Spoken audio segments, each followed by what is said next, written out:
जी ने कहा रोहित से, रोहित एक काम करो। बोले हाँ गुरुजी।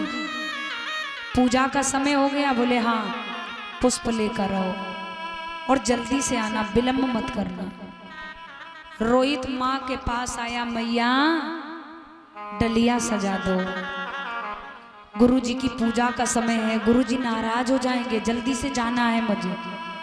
माँ ने माता पिता डलिया सजा के दी और डलिया लेकर जब रोहित चला तो माँ ने कहा बेटा जल्दी से आना। रोहित बोला जीते जी मरते समय तक कभी जल्दी खत्म नहीं होती है।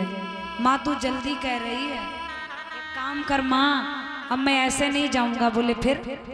बोले माँ मेरे आंख में काजल लगा दे, तेरी उंगली का काजल, तेरे बाहों का काजल मुझे बहुत अच्छा लगता है। तो माँ कहने लगी पागल है, काजल लगा के जाएगा वहां नजर लगेगी, सज के नहीं जाया जाता। रोहित ने कहा माँ तू हमारे 2 टिक्की रख दे, नजर किसी की नहीं लगेगी। माँ ने काजल लगाया। बोले लाला आप जाओ। तो रोहित बोला माँ अभी नहीं जाऊंगा। बोले क्यों? बोले माँ मेरे कंघी से मांग निकाल दो, मुझे थोड़ा सा सजा दो। माँ कहने लगी पागल है तू, मैं सजाने के लिए परेशान रहती, तरसती रहती हूँ, तब तू मेरे हाथों में नहीं आता, तुझे खेल से फुर्सत नहीं मिलती। आज तू बड़ा दिखावा कर रहा है। माताओं की यह आदत होती है, जब बच्चे माँ को ज्यादा लाड़ दिखाएं, प्यार करें, तो माँ अंदर से बहुत खुश होती है, लेकिन बाहर से बड़ा थोड़ा दांती पीसती है, थोड़ा क्रोध करती है कि बच्चा डरे, यहाँ से जल्दी से जाए। तो माँ कहने लगी जाओ ना। रोहित बोला माँ एक बार मुझे अपनी गोदी में लिटा ले। माँ तारा कहने लगी लाला तेरा दिमाग खराब है का, मैं तुझे साथ में लिटाने के लिए तरसती रहती तो तू खेलता ही रहता, कहीं इधर मुड़ जाता, उधर करबट बदलता, अब तू जाने के टाइम में लेटेगा। रोहित जबरदस्ती माँ की ओली में लेट गया। माँ का मुख अपना मुख से लगा लिया, माँ को लाड़ प्यार करने लगा। माँ कहने लगी लाला आप जल्दी से जाओ, देर मत करना। और ये गुड़िया के द्वारा 51 रुपए आशीर्वाद की कामनाएं। बोले लाला जल्द प्रसाद ले लो बिटिया। बोले लाला जल्दी से जाओ। पिताजी जब रोहित चला तो माता की ओर बार बार मुड़ के देखता है। न माँ को मालूम है कि आज से गुस्सा मैं किस पर करूंगी, न बेटा को मालूम है कि आज से जिद मैं किससे करूंगा। माँ आज जब रोहित चला तो मुड़ मुड़ करके माँ की ओर देखने लगा। जब माँ दिखने लगती तो देखता रहता। माँ ने कहा जल्दी से जाओ रोहित। रोहित चलते चलते बगिया की ओर बढ़ा और कहानी कुछ बदल गई। 12 विधि का विधान। कहते जो विधाता को मंजूर है उसे कोई मेटने वाला नहीं है, होनी को कोई टाल नहीं सकता है। हाथ डलिया लीनी। महाराज आज रोहित चल पड़ा है कैसे, मात की बातन में ले डलिया हाथन में, कुमार चला रोहिता बात की बातन में ले डलिया हाथन में, कुमार चला रोहिता। बेटा बगिया में गयो आई। महाराज रोहित बगिया में जब आया तो डलिया को रख दिया, चुन चुन कर फूल तोड़ने लगा। वही विश्वामित्र ब्राह्मण पंडित जी ने विषगर का रूप धारण कर लिया, नाग बनकर के फूल में बैठ गए। रोहित ने कहा मेरे गुरुजी प्रसन्न हो जाएंगे सुंदर फूलों को देखकर। बेटा फूल तोड़ने लगा, कहानी और हो गई। बेटा बगिया में गो आई, लालन हाथी दियो पढ़ाई की, नाग ने 10 खायो, बिसगर ने 10 खायो, गिरो पछाओ।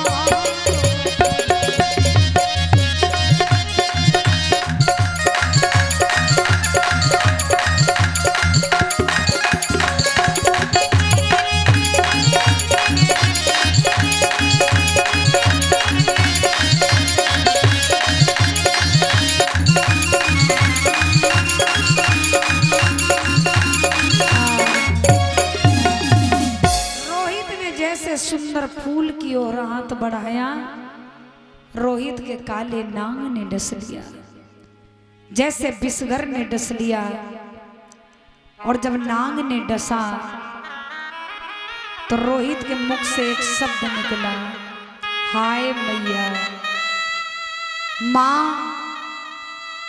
कहते हैं कि दुख की घड़ी में दो ही शब्द माता पिता याद आते हैं, दो ही शब्द दर्द में निकलते हैं, मैया, हाय मैया या फिर हाय दैया।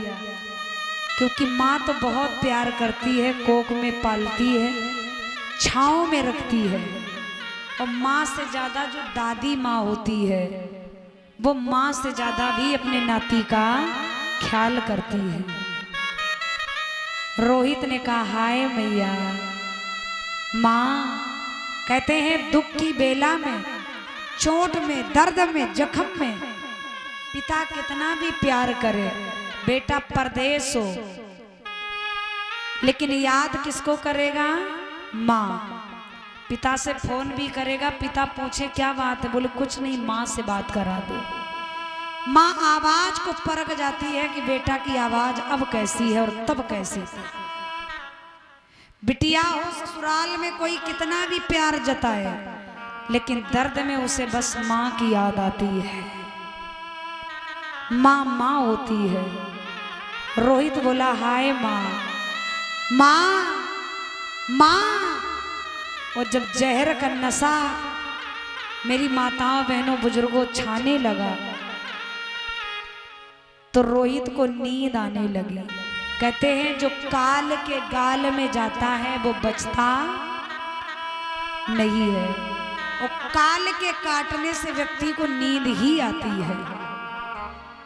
जब नींद आने लगी तो रोहित कहने लगा, आपको हमको लगता है कि अब मैं माँ को देख नहीं पाऊंगा। काशी के लोगों,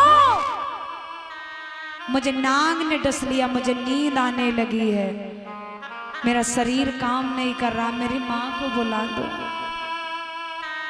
मैं माँ के कुल का दीपक हूं, अब लगता उसका दीपक बुझ जाएगा, कहानी अधूरी रहेगी।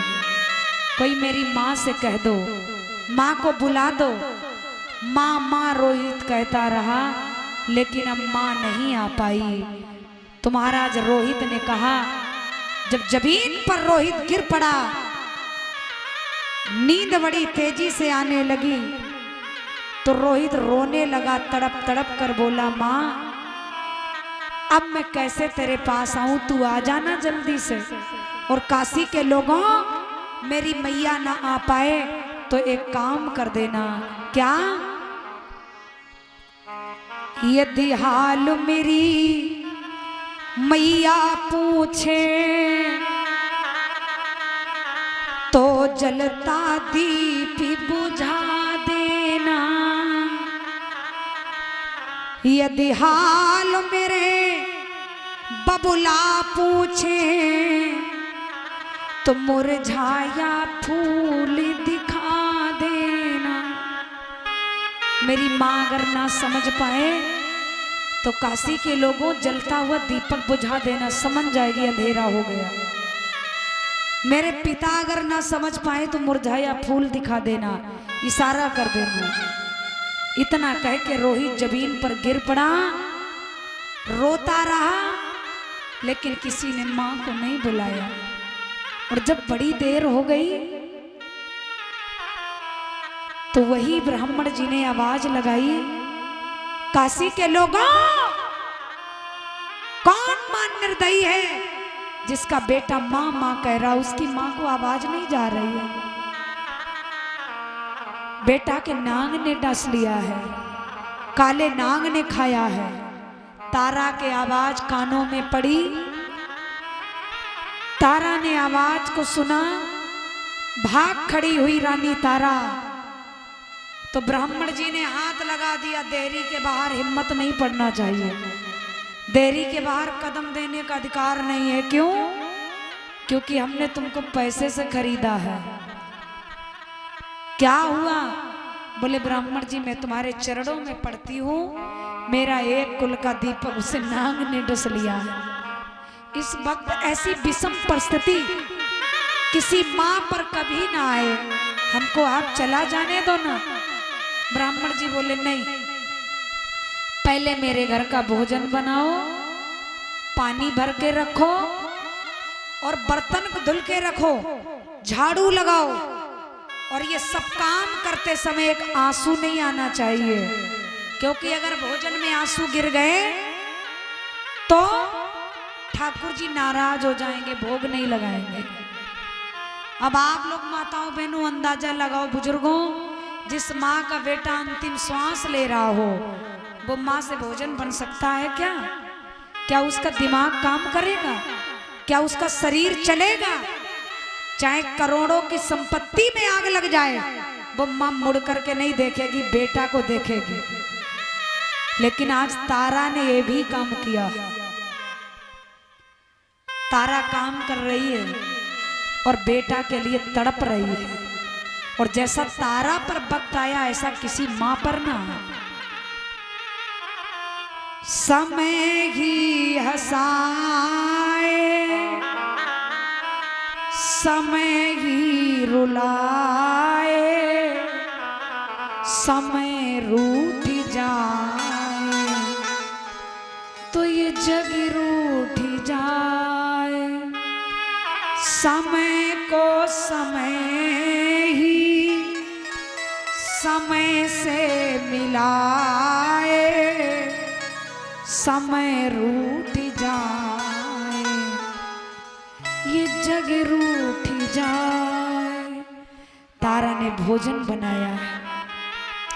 कहते हैं ना, एक माँ के बेटा के अगर छोटी मोटी चोट लग जाए, घाव हो जाए, तो माँ 10-10, 20-20 दिन चूल्हे में नहीं जाती, अपने हाथों से रसोई में नहीं काम करती है, चूल्हा नहीं जलाती है। एक माँ के अगर बेटे के थोड़ी भी कोई दिक्कत हो जाए ना, रात दिन भगवान से मन्नत मांगती है, रात दिन उसके शरीर में अपना बार बार मुख लगा के आहट लेती है, बेटा मेरा कैसे है, कैसी है तबीयत है। एक माँ के बेटे को कुछ हो जाए तो 10-10 दिन, 20-20 दिन, 1-1, 2-2 महीने वो सिंगार नहीं करती। पड़ोसी कहते हैं सिंगार तो करो, ये तो होनी है। तो माँ कहती है किसके लिए सजना है? जीवन में जिसे सजना था वो तो चला गया, वो दुखी है, मैं किसके लिए सजूं, किसके लिए मैं प्रसन्न रहूं? एक माँ बालों में कंघी नहीं डालती है, लेकिन आज तारा के जीवन में विषम परिस्थिति। तारा ने ब्राह्मण जी से कहा, ब्राह्मण जी अब सब कर दिया है, क्या चली जाऊं? तो बोले अब तेरा बेटा मर गया होगा, जा जल्दी से। तारा रोती चिल्लाती भाग खड़ी हुई, बाग में आई, आवाज लगाई, रोहित रोहित। रोहित को महाराज जहर का नशा था, रोहित रो रहा है, आवाज भी हल्की हल्की हो गई है, कमजोर आवाज पड़ गई। तो रोहित का मन किया कि एकदम मैं चीख करके माँ कह दूं, लेकिन आवाज बाड़ी से तेज नहीं निकल पाई। तो रोहित तड़पने लगा, उठना चाहा, माताओं बहनों हाथ नहीं काम किए, पैरों ने साथ छोड़ दिया, अंग भंग हो गए। अब रोहित रोने लगा, माँ अगर मैं कोई पक्षी भी होता तो मैं उड़ जाता और तेरे सीने से लिपट जाता।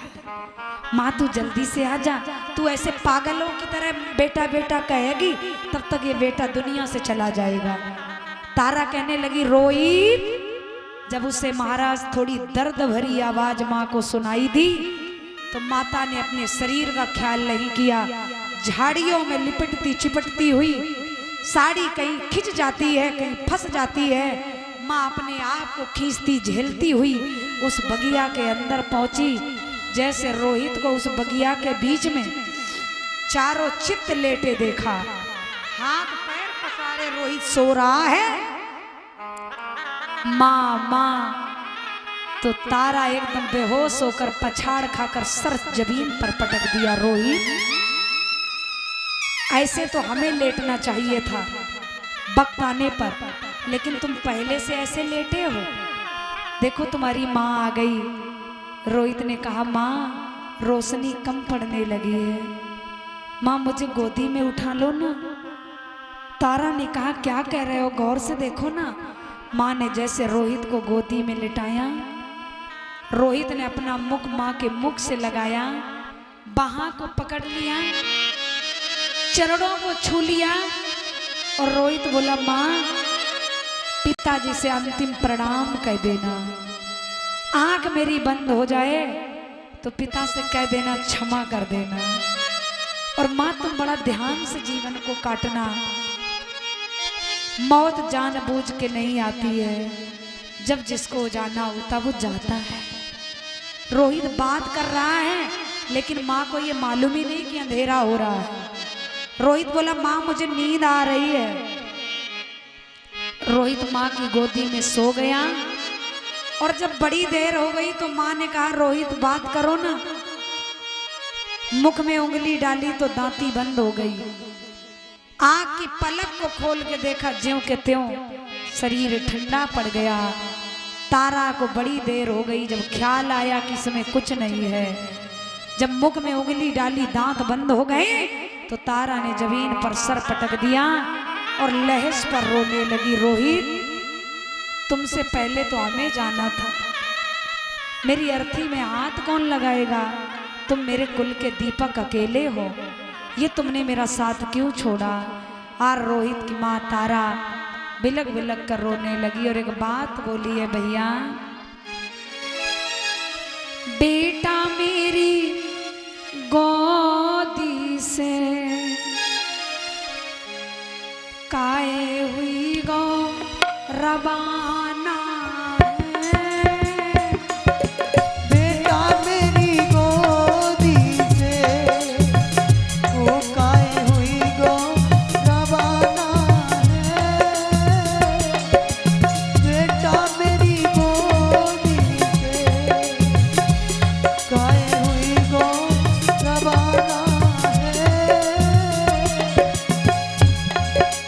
बेटा मेरी गोदी से काई हुई गौरवाना, बेटा मेरी गोदी से काए हुई गो रवाना आज मेरे जीवन का, आज मेरे जीवन का कैसा लूटा खजाना है। ओ आज मेरे जीवन का कैसा लुटा खजाना है। आज मेरे जीवन का सब लूटा खजाना है। आज मेरे जीवन का सब लुटा खजाना है।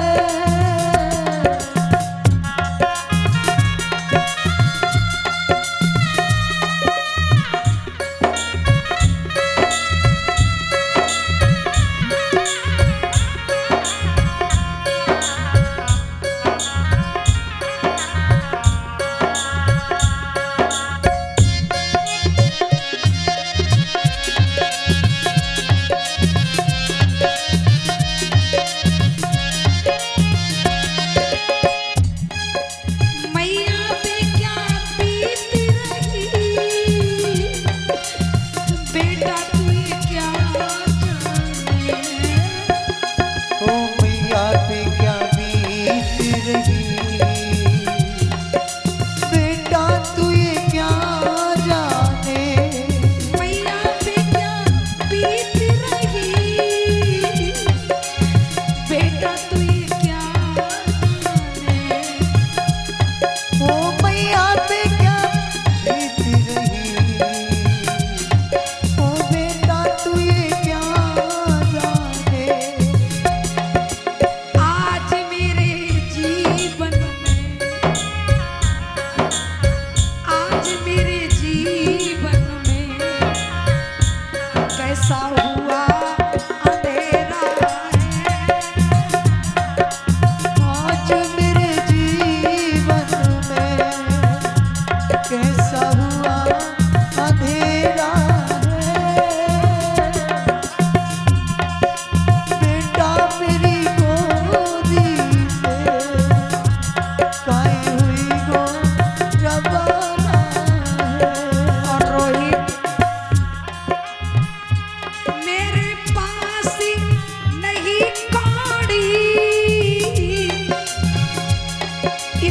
मेरे पास एक कौड़ी मिली।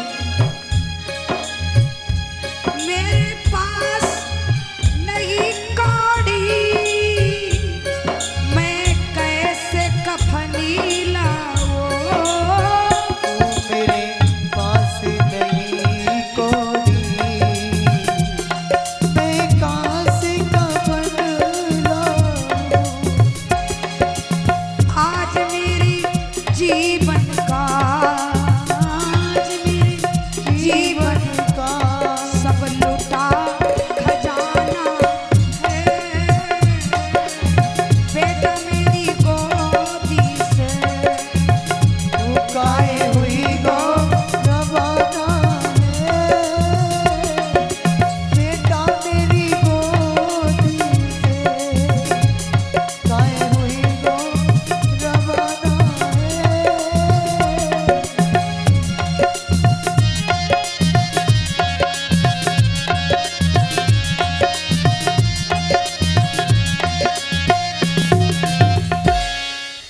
रानी तारा रो रही है लहज को देखते हुए।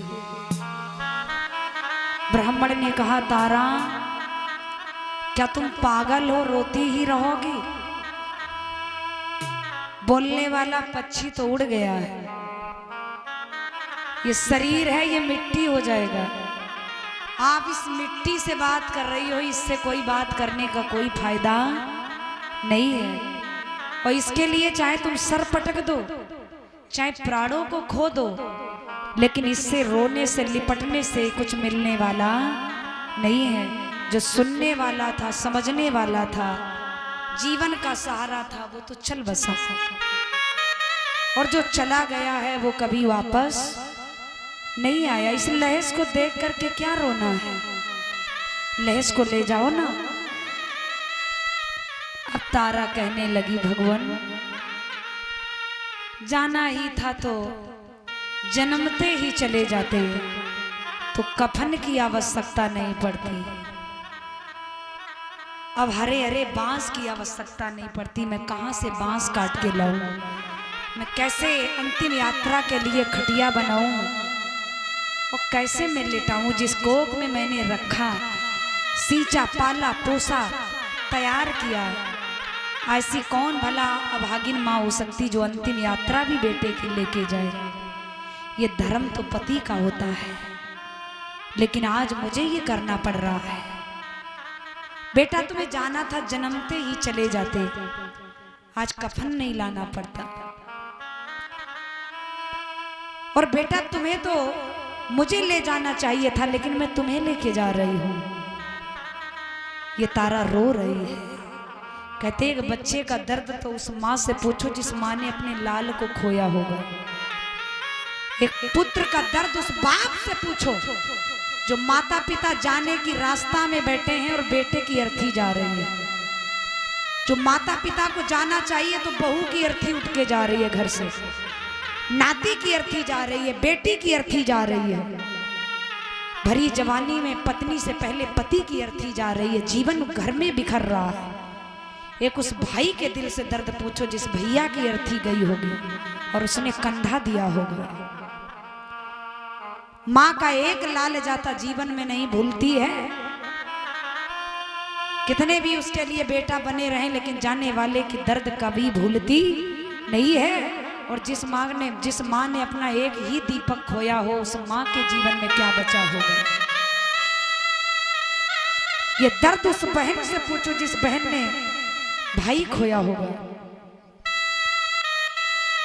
आज रानी तारा रो रही लहज को लेकर चल पड़ी है। और कहते हैं ना कि माता पिता के सामने बेटा जाए बेटी जाए, इससे ज्यादा उन माता पिता से ज्यादा किसी को दुनिया में दुख नहीं होता है। वो माँ बाप चाहते हैं कि मैं मर जाऊं, लेकिन जीवन में नसीब में जो लिखा है वो देखना पड़ेगा, झेलना पड़ेगा। ऐसे दुख में महाराज जी आंसू नहीं आते हैं। कोई बूढ़ा मरता है तो बहुत आंसू निकलते हैं, और जवानी में अगर बेटा जाए, बहू जाए, बेटी जाए, घर उजड़े, एक भाई का भाई जाए तो चिल्लाओ तो आवाज नहीं निकलती है, बुद्धि नहीं काम करती है। माता तो चिल्ला के रोती है, लेकिन बेटा बाप के सामने अगर बेटा जा रहा हो तो बाप को सब पकड़ के ले जाते, वो पागलों की तरह देखते हैं ये क्या हो रहा, क्योंकि उसकी मति और गति दोनों नहीं काम करती है। और एक बाप कब रोता है? जब सब कुछ हो जाता है, तब वो खेतों में बैठ के रोता, कोने में। उस बेटे के दर्द में पूरा उसका बुढ़ापा निकल जाता है, और मरता भी है तब भी उस बेटे के गम में। बाप से ज्यादा किसी को गम नहीं होता बेटा खोने का। रानी तारा लहस लेकर के जब चली है तो मरघट पर आई और मरघट पर भी रोने लगी। अब जिस माँ ने बेटा ही एक कुल का दीपक गमा दिया हो, उस माँ को रोने के अलावा क्या सुहाएगा। मरघट पर जब रोने लगी तो हरिचंद्र बोले, मरघट पर ये हाल सबका होता है।